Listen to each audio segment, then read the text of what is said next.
우리 옆 사람과 인사하도록 하겠습니다. 사랑하고 축복합니다.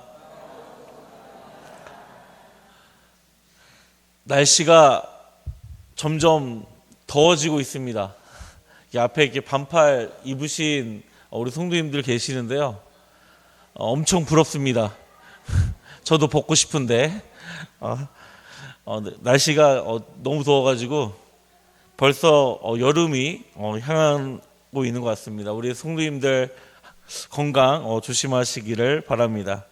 오늘 말씀 제목은 가인과 아벨이라는 제목으로 이 시간 함께 나누기를 원합니다. 우리는 아담과 하와가 하나님의 말씀에 불순종해서 지상 낙원인 에덴 동산에 쫓겨났음을 너무나도 잘 알고 있습니다. 아담과 하와를 통해서 이 세상에는 죄가 들어왔고 하나님의 형상으로 지음받은 인간은 한 번의 불순종으로 인해 하나님과의 관계가 멀어졌습니다. 더 이상 아담과 하와는요, 하나님과 함께 살아갈 수 없었고요, 또 하나님이 만드신 지상 낙원에도 함께 살 수 없었습니다. 그 이후로 사람은 평생 노동하는 일을 하게 되었고 하와는 아이를 낳는 고통을 가지게 되었습니다. 또한 그들은 영원토록 사는 것이 아니라 다시 흙으로 돌아가는 삶으로 바뀌게 됩니다. 우리 오늘 본문인 1절과 2절 말씀 함께 읽어보도록 하겠습니다. 시작. 아담이 그의 아내 하와와 동침하매 하와가 임신하여 가인을 낳고 이르되 내가 여호와로 말미암아 등남하였다 하니라. 그가 또 가인의 아우 아벨을 낳았는데 아벨은 양치는 자였고 가인은 농사하는 자였더라. 아멘. 오늘 본문 기자는 에덴 동산에서 쫓겨난 아담과 하와가 아이를 낳았고 그 아이의 첫째 아이는 가인이었고요, 둘째는 아벨을 낳았다라고 소개하고 있습니다. 오늘 이 이야기를 통해서 우리에게 주는 말씀이 무엇인지 이 시간 오후 예배 시간에 함께 나누기를 소망합니다. 우리 한번 3절부터 5절 말씀 읽어보도록 하겠습니다. 3절부터 5절 말씀입니다. 시작. 세월이 지난 후에 가인은 땅의 소산으로 제물을 삼아 여호와께 드렸고 아벨은 자기도 양의 첫 새끼와 그 기름으로 드렸더니 여호와께서 아벨과 그의 제물을 받으셨으나 가인과 그의 제물은 받지 아니하신지라. 가인은 몹시 분하여 안색이 변하니. 아멘. 우리에게 주신 첫 번째 말씀은요, 하나님께서 받으신 제물과 또 받지 않는 제물이 있다라는 것을 알 수가 있습니다. 앞에서 설명한 것처럼 창세기 기자는 아담과 하와가 어떻게 지냈는지 이야기하면서 자연스럽게 그들의 자녀에 관해서 우리에게 밝히고 있습니다. 아담과 하와의 장자인 가인은요, 농사를 짓는 농부였고요, 또 둘째 아들 아벨은 양을 치는 목동이었습니다.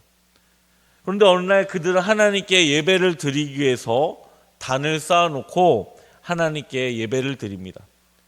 첫째인 가인은 1년 동안 농사를 지은 곡식을 하나님께 드렸습니다.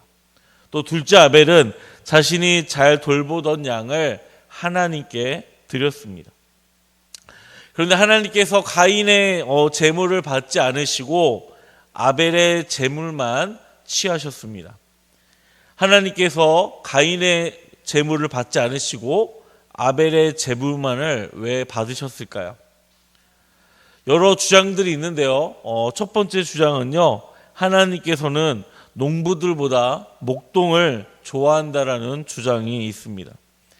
하나님께서는 농업을 인정하지 않는 것은 농사는 성격상 사람을 한 곳에 정착하게 만들기 때문이라는 주장이 있습니다. 또 반면에 모축업은 끊임없이 이동을 요구하며 이러다 보면 더 넓은 세상과 관계를 유지하기 때문에 하나님께서는 목축업을 더 좋아하신다라는 이유입니다. 이 주장은 설득력이 많이 떨어지는 주장입니다. 가인과 아벨의 부모인 아담과 하와는요, 그들은 타락하기 전부터 농부였기 때문에 이러한 주장은 설득력이 많이 부족한 주장이라고 볼 수가 있습니다. 두 번째는 하나님께서는 피로 드리는 제사, 즉 짐승 제물을 곡물 제물보다 더 좋아하신다라는 주장입니다. 하나님께서는 제물로 바쳐진 짐승이 연기가 되어 하늘로 피어오를 때 냄새를 곡물로 태우는 것보다 훨씬 더 좋아하신다는 겁니다. 그러나 이 주장의 문제점은 하나님은 이성과 공의로 판단하는 것이 아니라 제물의 냄새와 형태로 판단하시는 분으로 해석할 수가 있습니다. 이 해석은 결코 성경적이지 않는 해석입니다. 본문을 살펴보면 아벨의 제물을 받으시고 가인의 제물을 거부하신 이유가 상당히 정확하게 암시하고 있습니다. 이 예물의 차이는 예물을 바치는 예배자들에게 있는 것입니다. 가인과 아벨은 예배를 드리는 목적과 자세에서 큰 차이를 보고 있습니다. 우리 함께 히브리서 11장 4절 말씀을 함께 읽어보도록 하겠습니다. 히브리서 11장 4절 말씀입니다. 함께 읽도록 하겠습니다. 시작. 믿음으로 아벨은 가인보다 더 나은 제사를 하나님께 드림으로 의로운 자라 하시는 증거를 얻었으니 하나님이 그 예물을 대하여 증언하심이라. 그가 죽었으나 그가 믿음으로써 지금도 말하느니라. 아멘. 이 히브리서를 기록한 저자는 아벨은 믿음으로 하나님께 제사를 드렸지만 가인은 그렇지 못하다라고 말씀하고 있습니다. 창세기 4장 서두에 보면 이 창세기 기자는 가인과 아벨을 설명하고 있는데 분명하게 차이를 두고 있습니다. 아벨의 제물은 첫 열매 그리고 기름진 것이라고 소개하고 있습니다. 즉 하나님께 가장 좋은 것을 드리고 있다라는 것이죠. 그러나 가인은 그저 땅의 토산물을 하나님께 드렸다라고 기록되어 있습니다. 여기서 우리는 차이점을 발견할 수가 있습니다. 동생 아벨은 자신이 키우고 있는 짐승들 가운데 가장 좋고 기름진 양을 제물로 선별해서 하나님께 예배를 드릴 수 있음을 우리가 알 수 있습니다. 그러나 형 가인은 동생 아벨처럼 준비하지 않았습니다. 가인은 때가 되어서 동생 아벨을 따라와 예배를 드린 것입니다. 아벨은 하나님께 예배 드릴 때 마음속 깊은 곳에서 우러나오는 예배를 드렸다면 형 가인은 형식에 치우치고 그냥 하나님께 예배를 드린 것입니다. 이와 비슷한 성경 말씀이 있습니다. 누가복음 21장 1절에서 4절 말씀입니다. 어느 날 예수님께서 회당에서 부자들이 헌금함에 헌금을 드리는 것과 또 가난한 과부가 하나님께 헌금을 드리는 모습을 보시고 예수님은 이렇게 말씀하십니다. 여러분, 이 과부가 하나님께 헌금을 제일 많이 드렸습니다 라고 말씀하십니다. 과부는 하나님께 동전 2개를 헌금함에 놓습니다. 액수로 보았을 때는 부자들이 더 많은 헌금을 내었습니다. 그러나 예수님은 과부가 더 많이 냈다라고 말씀하시죠. 예수님의 주장은 부자들은 자신들이 가지고 있는 것 중에서 헌금을 드렸지만 가난한 과부는 자신의 생활비 전부를 하나님께 드렸다라고 말씀하고 계십니다. 예수님께서는 헌금을 드리는 데 있어서 액수를 본 것이 아니라 그들이 드리고 있는 마음과 자세를 본 것입니다. 다시 오늘 본문으로 돌아와서 이 이야기도 마찬가지입니다. 가인과 아벨에 드린 제물이 무엇을 드렸는가가 중요한 것이 아니라 어떠한 마음과 어떠한 자세로 드렸는가가 중요한 것입니다. 사랑하는 성도 여러분 어떠한 마음과 자세로 하나님께 예배를 드리고 계십니까? 가인처럼 형식적이거나 마지못해 예배를 드리십니까? 아니면 아벨처럼 순수한 마음으로 하나님을 만나는 기대감과 또 자원하는 준비된 마음으로 예배를 드리십니까? 우리 소환교회 성도들은 가인의 모습이 우리가 드리는 모습이 아니라 믿음으로 제물을 드린 아벨의 마음으로 하나님께 예배하고 헌금하는 저와 우리 성도님들이 되시기를 주님의 이름으로 소망합니다. 우리 4장 8절 창세기 4장 8절 말씀입니다. 함께 읽어보도록 하겠습니다. 시작. 가인이 그의 아우 아벨에게 말하고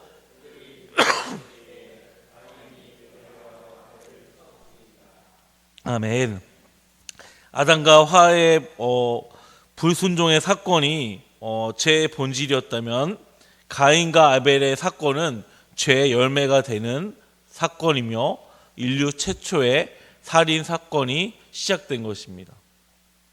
그러므로 인간은 죄인임을 인정해야 합니다. 인류 역사상 인간이 저지르지 말아야 하는 것이 있습니다. 그것은 바로 전쟁입니다. 인류는 전쟁이라는 명분으로 사람을 죽이고요, 빼앗는 일을 아무런 죄책감 없이 해왔습니다. 역사상 여러 전쟁들이 있는데요, 대표적인 전쟁이 바로 1, 2차 세계대전일 것입니다. 1, 2차 세계대전을 일으킨 나라는 독일이었습니다. 그리고 1, 2차 세계대전을 일으킨 명분도 똑같습니다. 그것은 땅을 갖기 위함이었죠. 인간의 욕심과 탐욕으로 인해 수많은 사람들은 죽었습니다. 그리고 2차 세계대전 때는 히틀러라고 하는 독재자가 죄 없는 유대인들을 잔인하게 학살하였습니다. 인간의 역사를 보면 인간의 본질적으로 선한 것이 아니라 악한 것임을 다시 한번 깨닫게 됩니다. 1, 2년 전에 동해안 산맥 부분에 아주 큰 대형 산불이 일어났습니다. 그 주변에 사는 주민들은 하루아침에 집을 잃어버렸습니다. 이러한 산불이 왜 일어났을까요? 산불에 대한 원인에 대한 기사를 제가 읽어드리겠습니다. 동해안 지역을 잿더미로 만든 60대 주민이 구속됐다. 60대 주민이 방한을 한 원인은 그 지역의 주민들이 자신을 무시한다는 이유에서 시작됐으며, 자택과 빈집에 불을 내었던 부분이 인근 산림으로 번지고 확대되며 본격적인 산불로 이어졌다. 옥계에서 발생한 산불로 인해 80대 주민이 병원으로 옮겨졌으나 끝내 사망하는 안타까운 일이 벌어졌다. 이번 산불로 인해 동해안 산불로 여의도 약 50배 규모 면적이 손실되고 산불을 피해 4,663세대의 주민들이 대피했다. 이번 산불로 6일 오전까지 산림 1만 헥타르가 넘게 불탄 것으로 보인다. 이는 여의도 면적의 약 49개 규모이며 다행히 인명피해는 없지만 울진 388개, 동해 63개, 강릉 12개 등 많은 시설들이 소실됐다라는 내용입니다. 이처럼 한 인간의 분노로 인해 시작된 방화가 이처럼 큰 화재로 연결되었고요. 또 수많은 재산과 살림이 순식간에 사라졌음을 깨달아야 합니다. 그런데 인간은 자신들이 악하다고 여기지 않습니다. 오늘 본문에 나오는 가인도 마찬가지죠. 하나님께 제물을 거절당한 가인은 자신의 하나밖에 없는 동생 아벨에게 분풀이합니다. 마치 종로에서 뺨을 맞고 한강에서 분풀이하는 경우이죠. 살인의 동기는 질투입니다. 하나님께서 동생의 제물을 받으시고 자신의 재물을 받지 않았기 때문에 화가 난 것입니다. 그래서 가인은 자신의 동생을 잔인하게 죽이게 된 것이죠. 우리 삶 속에서도 어떠한 갈등이라든지 또 관계적인 문제점들의 원인은 대부분 질투입니다. 오늘날에도 이러한 질투로 인해 나라가 분열되고요, 가정이 파괴가 되고 공동체가 무너지는 결과들을 우리 삶 가운데에서 볼 수가 있습니다. 오늘날에도 죄는 여전히 우리의 문 앞에 엎드려져 있습니다. 우리가 죄에 저항하지 않고 죄의 욕망에 굴복한다면 우리도 가인처럼 죄의 희생물이 될 것입니다. 사랑하는 성도 여러분, 죄는 우리의 힘으로 다스릴 수는 없습니다. 우리가 스스로에 대한 믿음을 얻으려면 우리는 하나님께 향해야 합니다. 우리가 죄를 다스리도록 성령 하나님께 간구해야 됩니다. 요청해야 합니다. 우리가 구하면 성령님께서 도와주실 것입니다. 이 싸움은 예수 그리스도가 다시 올 때까지의 싸움입니다. 즉 우리 삶 가운데 평생의 싸움이라는 것입니다. 우리 성도들은 성령의 도우심을 받아 이 평생의 싸움에서 이기는 삶을 살아가는 저와 우리 성도님들이 되시기를 주님의 이름으로 축원합니다. 우리 옆사람 함께 이렇게 고백하도록 하겠습니다. 삶 속에서 승리합시다. 우리 한 번 더 고백하도록 하겠습니다. 삶 속에서 이기는 삶을 삽시다. 여러분들의 고백이 삶 가운데 이루어지기를 주님의 이름으로 축원합니다. 우리 9절에서 10절 말씀 함께 읽어보도록 하겠습니다. 시작. 여호와께서 가인에게 이르시되 내 아우 아벨이 어디 있느냐? 그가 이르되 내가 알지 못하나이다. 내가 내 아우를 지키는 자이니까. 이르시되 네가 무엇을 하였느냐? 내 아우의 핏소리가 땅에서부터 내게 호소하느니라. 아멘. 가인은 동생을 살인한 후에 하나님을 여러 번을 속이려고 하였습니다. 하나님께서 처음 죄를 지었던 아담과 화에게 물어보셨던 것처럼 비슷한 질문을 하세요. 아담과 화가 선악과 나무 열매를 따먹고 이렇게 말하죠. 그들에게 물으시기를 내가 내게 먹지 말라 명한 그 나무 열매를 네가 먹었느냐라고 하나님께서 묻습니다. 이 질문의 의도는 왜 먹지 말라는 것을 먹었느냐, 어떻게 할 거냐라는 의도의 질문입니다. 아담과 하와가 자신의 죄를 다른 이들에게 떠넘기는 것보다 오히려 자신의 잘못을 인정하고 하나님께 회개하기를 하나님은 원하셨습니다. 오늘 본문의 말씀도 마찬가지죠. 어디 있느냐 이 질문은 하나님께서 아벨의 위치를 찾는 질문이 아닙니다. 하나님께서 가인이 아벨을 살인하는 것을 아시고 물어보신 것입니다. 그래서 가인은 하나님이 모른다라고 생각을 한 것 같습니다. 그래서 하나님께 이렇게 말하죠. 내가 알지 못하나이다. 내가 내 아우를 지키는 자입니까? 라고 하나님께 대답을 합니다. 하나님이 가인에게 듣고 싶은 대답이 아니었습니다. 하나님은 가인이 오히려 하나님 앞에 솔직하기를 원하셨습니다.